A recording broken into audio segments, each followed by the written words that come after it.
C'est effectivement ce fichage qu'on conteste devant le Conseil constitutionnel et devant le Conseil d'État.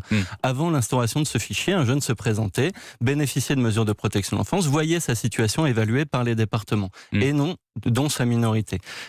À partir de là, il y a une décision qui était prise, et admettait ou non ce jeune, en fonction de sa minorité, de ses documents d'état civil notamment, admettait ce jeune à la protection de l'enfance. Aujourd'hui, on a un passage systématique dans les préfectures pour que leurs données personnelles, leurs empreintes digitales, leurs photographies soient enregistrées dans ce fichier. Et pour évaluer leur minorité, parce qu'il y a eu des cas, je ne dis pas que c'est la grande majorité, mais il y a eu des cas où ce sont des personnes qui disaient être mineures et en réalité étaient majeures.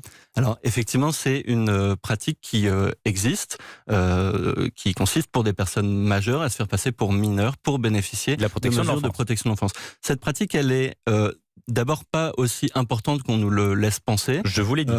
On a environ 50% de jeunes dont on refuse la prise en charge parce qu'on conteste la minorité aujourd'hui en France. Parmi ces 50%, il y a une bonne partie d'entre eux saisit le juge des enfants et voit sa minorité reconnue a posteriori. C'est-à-dire que c'est des jeunes dont on a refusé, sur la base d'une décision administrative, la prise en charge en contestant leur minorité, qui ensuite saisissent le juge des enfants, voient leur minorité reconnue et intègrent le dispositif de protection de l'enfance. Donc on se trouve avec des personnes qui sont refusées, dont on ne reconnaît pas la minorité, qui se trouvent sans protection en errance aujourd'hui en France.